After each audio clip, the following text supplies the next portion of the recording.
assistant, please, thank you. I set it up and I didn't, okay. So, what you're gonna do is you're gonna make, I don't have my pipette, but you're gonna make a background color. This is my way of like prepping the color. So I wanna make enough to fill the whole background. And you can do this wet on wet if you feel more comfortable with it, or wet on dry. It doesn't matter. And I'm gonna take my lighter blue, and I'm just gonna stick with that color because I don't really feel like dealing with making the perfect color. And again, this photograph was taken probably on a pretty gray day, so all that is white back there, but let's say you want a little bit of color. So this is my cerulean blue. I don't have a little cheat sheet here with me, but if I did, I would check it. But I can also check it just over here just to see. There's color. There's enough color in there. Put a little bit more. Pretty pigmented then. Yeah. I always work more pigmented than most people. So again, you can do it wet on wet if you want, but for the sake of time, I'm just gonna do wet on dry. And I'm just gonna cover over the whole thing. So you're not worried about strokes, about seeing, you know, brush strokes. All you're concerned with is trying to get the color in the background. So just put out of your mind, it has to look a certain way.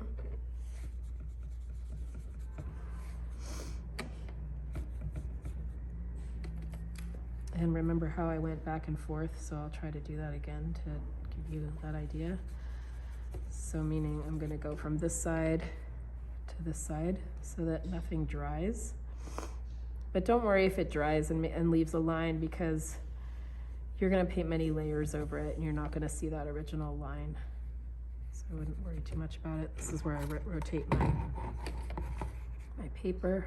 So you're actually not even gonna do it on the flower then? No, I'm not gonna paint over the flower. That's the only thing I'm not gonna paint over. So it's just the background. Some people would, I can't imagine anybody actually painting blue over the flower. It would just be really weird. Mess with the color too. And make it too greenish. Yeah, it would. So I'm just worried about the background right now. Because this is still wet, I can still add color to it. But kind of moving it around to avoid the heat and water. Yes, that line happening. So that's almost gonna be a line, but if I touch it real quick, it goes away. So going back and forth, I think I almost have enough. It's easy when you're not mixing a color to like grab more color, but if you run out and you mixed it, it's almost better just to grab a color, any color, and continue, and then go back over it with the color that you want. So I got my background done. I'm not too concerned about going over the flower because I can fix that later. So I wouldn't touch it up now. I'm gonna go blow dry it so I can give you a quick thing.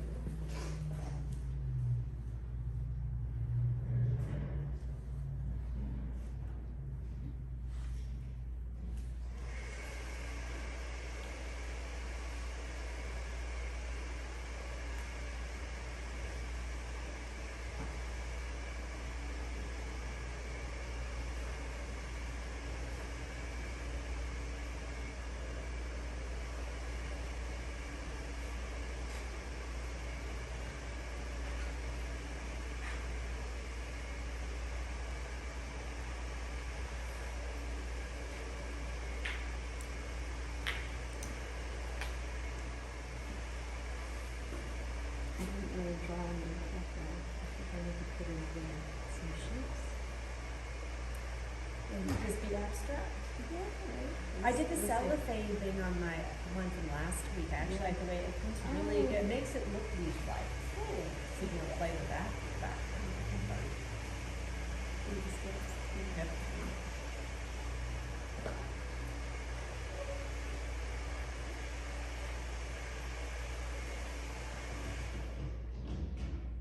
never make enough paint. really loose always- way of doing this, Yeah. you wouldn't have blow dry it. If you want to play around like we played last time, where you do a wet on wet and then you start to drip the greens, you totally could do that. You don't have to blow dry it. I would like some crisp edges around my my final pieces, but you could do wet on wet, build up layers of wet on wet, and then do a final crisp layer of wet on dry at the end. There's so many ways to do it, you know. Yeah, thank goodness, because there's all of us in the room that like a different way, right? So this is just one way.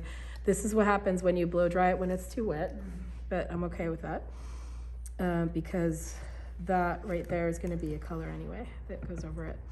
That's going to be that leaf, so it doesn't matter. Plus, it'll look more watercolory. Okay, so here's the idea: is that you're working from lightest to darkest. So you're not going in there and putting all the shadows in there first. That's not what I would do.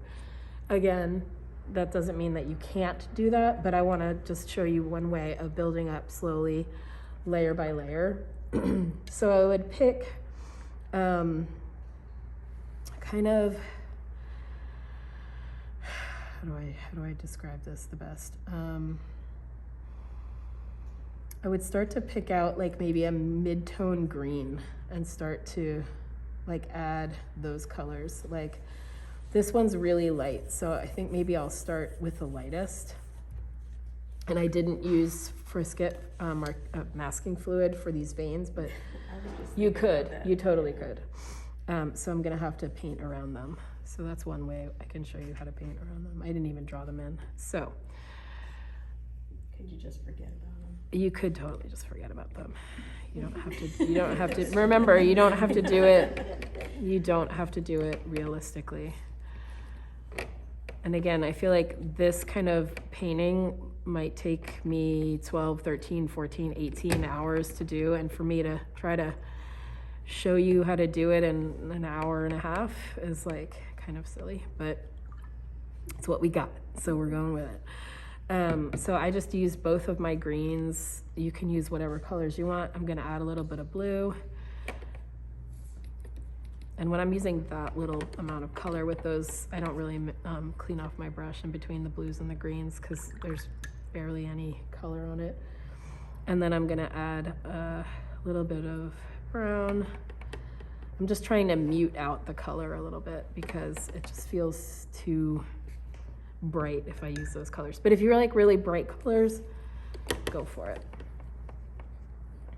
Okay, so I just made a color. I should be, can someone do me one little favor and grab me one of those watercolor stretched pieces already? I feel like I'm just gonna do it where the tape is, because just to see. So see how light it is? So that's where I'm gonna, yeah, because I don't want to go too dark. So I'm gonna go with, this is where your brain has to say like, I want to keep these lightest ones for later. So I'm gonna paint around it just the way I painted around the flower because it's the lightest thing. So pick out some of the lightest things and leave those to paint later. And you wouldn't do it the other way where you do the lighter ones first and then the darker ones? No, because what I'm trying to teach you right now is how to build up from light to dark, and you have to leave some of the colors light in order to do that. Because I can't paint a dark green over that stem and then expect it to go back to light unless you do the lifting technique. Well, I was just wondering why you wouldn't paint the light green first and then do the dark. Because I showed you that in the beginning. Remember how we painted the flower and then painted the background around it? Now we're going the opposite way. So we're just going like the exact opposite way. So see how I'm painting, I'm connecting these two flowers. I mean, these two leaves. Thank you. But it's like one shape. Yeah, it's gonna be one shape for now, and then I'm gonna delineate them later. So this is just one other way of doing it. Not to confuse you, but just to show you that like, you know, there's just so many different ways to do this. And what you really are trying to preserve the entire time you're painting with watercolor is what you're trying to preserve is light. That's really, if I could teach you anything, that's why you can't go on there with like really dark colors right away, because it will erase all the light in your painting. And unless you can lift all the colors and like, oops, I'm gonna leave that there. I'm gonna leave these 3 stalks. So see how I'm painting? So I'm looking at the negative shapes right now. And you'll just start to see things differently. It's like looking at shadows and colors of shadows. And I'm gonna do this. So your pencil lines have to be dark enough for you to be able to see as you're going from layer to layer. So if they're not dark enough, I would go over them a little bit. And I'm leaving this shape there because of light blue.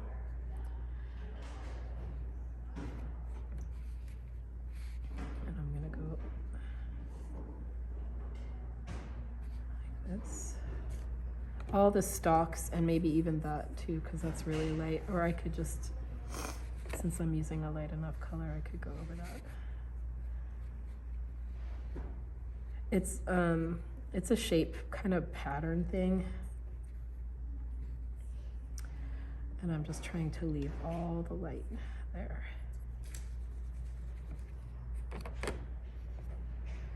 That's a similar value.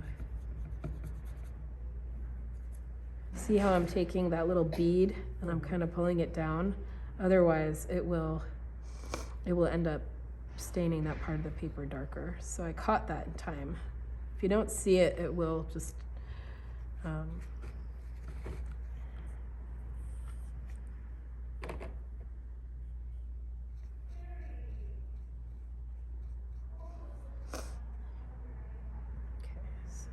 like that's enough to show you that even though that's similar color, I can do that later. I can do it later when I'm doing this stalk. I can do that leaf a little bit lighter. So that's the darker green, right? These up here, those. I could totally go to those, but I feel like let's just focus on this and see if you can translate it What to about that. this one right here? We're gonna do that one. Yes, I should do that one. Thank you. Because it's the same tone of green. And then you'll watch as what I'm gonna do next. And it looks like We there's can a do horse in the background. A horse? No, this just looks like a horse. I was like, what? I can do that one because it's like a darker green. So do you see sort of the pattern that I'm trying to pick out all of the blue darker greens, and then I'm gonna go back in and do the lighter greens. You could do these first, but it's harder for my brain to see those pop out until I've done the bigger pieces. So again, I could keep going upwards, but I feel like you kind of get the idea. So up here, I ran out of color, but I would just do the same thing. Is I would, and it kind of got, let's see if I can make that color again real quick. Probably not. I'm just gonna let that go. But you would just make sure you leave these big spots. Even if you have to literally go onto your painting and like make a little mark there or something to remind yourself, don't paint that in. Okay, so I'm gonna blow dry it again. I'll show you, like, this is the second layer. I'll show you 4 layers so you kind of get the idea. She makes it look so easy. I was like, I wish my first layers would look like that. I wish my drawing looked like that. Yeah, I know, I have trouble when there's like all those different leaves. It's like my brain just doesn't know how to, yeah. Yeah. I think these veins are annoying anyway. I'm gonna, cause look at, cause it like goes down and then. Yeah, there's is this what you masked, Teresa? I Did you? some of it. Mask Very it? lightly. mask it. Yeah, so I you did see. too, like not all of it, but just. Just a few more prominent ones. I just did the dots. I did that too. I don't think I can. the layers and I She'll think show us you'll that. kind of understand you have to reverse it in your brain now. And if you can't get it, it's okay. You can actually just play. And you can do it the way you think you should do it. And then go and like play a little bit of the video. It'll be on YouTube. You can play it and then pause it and then all of that. So now I want to play with a little bit of the green. So it's like a puzzle almost. So I'm gonna make my second tone of green, or my second hue of green, which to me has a lot more yellow in it. So if you wanna push it, you can add some yellow, but I feel like this sap green would be just fine. Now I'm not getting too caught up on all those little model details in there. I'm just doing a little bit of a flat sort of thing. So I'm just gonna start to color in some of those. And I'm not going like verbatim either, so don't worry. Yeah, it looks really nice, those two greens next to each other. Yeah, they do. So now I can actually even do this part because I have that color green. Really, the stem's kind of a different shade of green than that. It kind of is. It's almost kind of like an olivey color. It has like So some. you could do a different color too. You absolutely could. And it does have a little bit of the yellow in it, so I'm gonna start with this color green, and then I'm gonna play a little bit with maybe adding, there's infinite colors of green in here. That's what's beautiful about nature. And that's what's very daunting about trying to reproduce it. You know, again, that's why we're not trying to paint it exactly the way it is, because we want our, I don't know, it's like we want ourselves to be a part of this painting, not just, you know, copying a photograph. So, but the beautiful part of that is that no matter, even if we tried not to put ourselves in it, it would still be there. But you can pick some of the lighter greens out up here if you start to see them, because you're using the color. This is a little bit of that light green. I also don't want it to feel like paint by number, but I can't really get away from that. So I've already paint by number. No, this is Have a cucumber green. this is an For the even shadows. like lighter version of that green. So I could kind of play around with, just so that I know that it is the kind of darker green, but I made it a little bit lighter. Okay, so that's my third layer, is the lighter green. I'm gonna blow dry that. And you're gonna see it's gonna start to look three-dimensional because I'm adding darker colors. Yeah, I like that brush. I do too. What size is it? 10? Big, Yeah.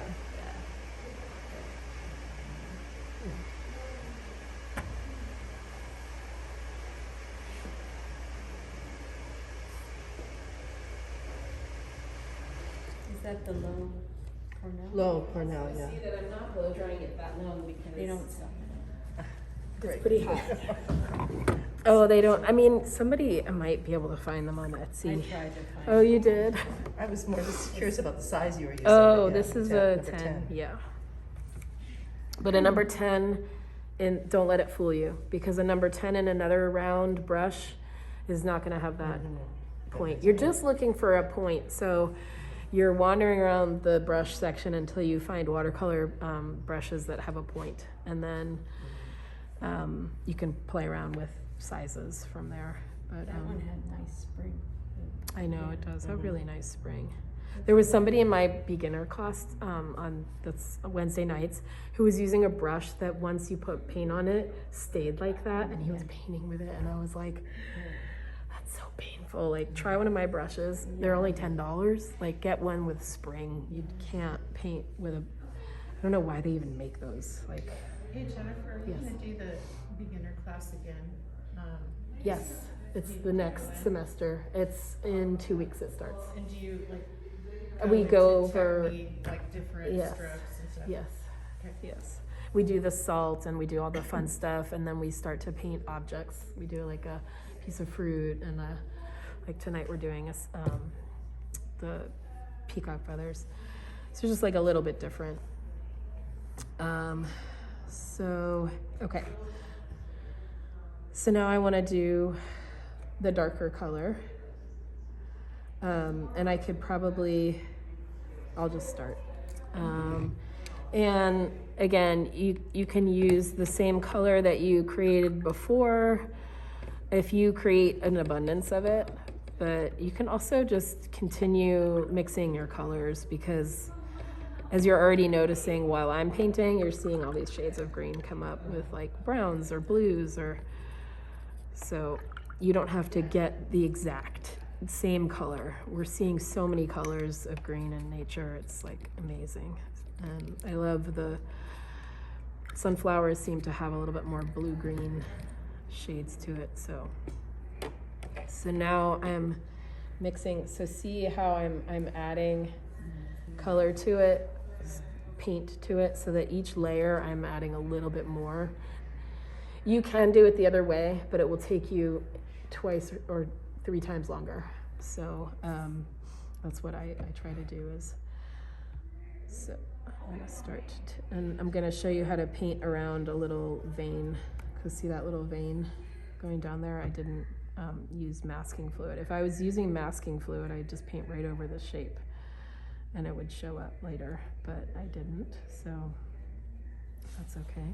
Did you say, do you use masking fluid a lot? I do use it a Okay. lot now, yeah, because I was painting snails for a really long time, and you have to, because their skin is so like wet. So anytime you're painting something that has like glisten to it, it's really important to use masking, because you can't paint around all those little tiny glistening splotches. So, but I can, and remember, you're gonna turn it around. It's called control. Wow.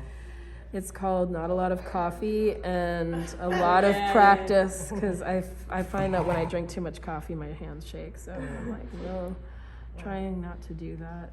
And see how I'm constantly rotating my paper, because I want my tip to go towards what I'm trying to get a clean line on. So So good already. It's like 3 layers. I'm like, what?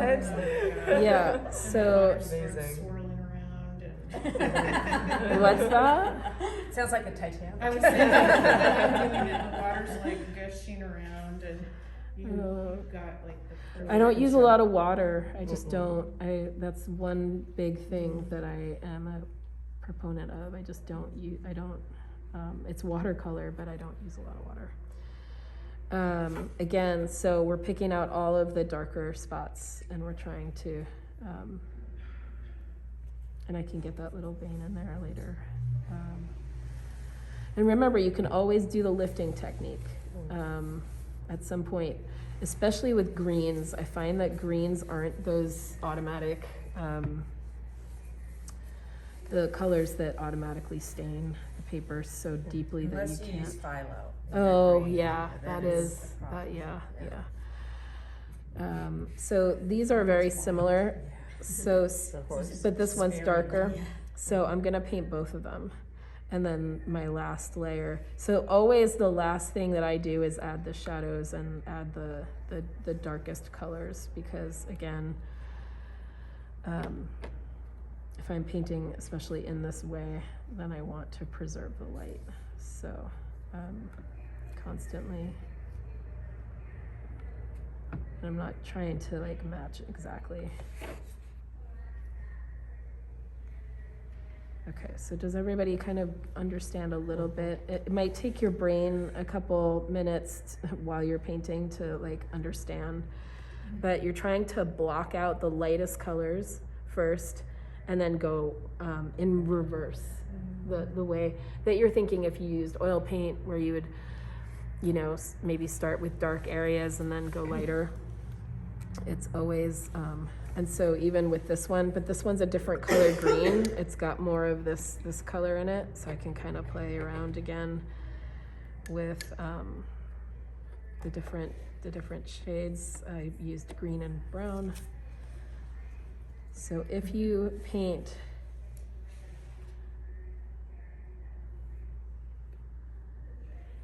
a darker color in front of a lighter color,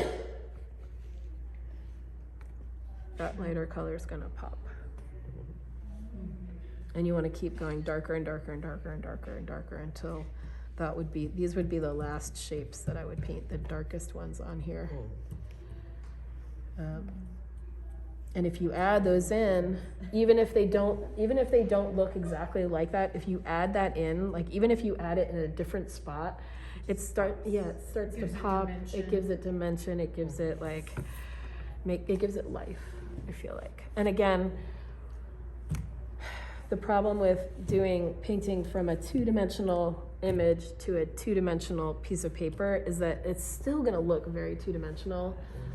Even if you know how to make it three-dimensional, the real goal is to sit there in front of what you're painting, I feel like. That's it could be far off in the future, but I feel like someday, if you continue using watercolor, you'll feel good enough to go sit at the edge of the ocean and start to paint it, and you'll have all of these, like a library of techniques to use that you can play around with.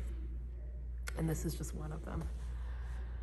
So, and see how I kind of messed up a little bit with this, that's been bothering me the whole time. I kind of made it skinnier, and it's supposed to go like this.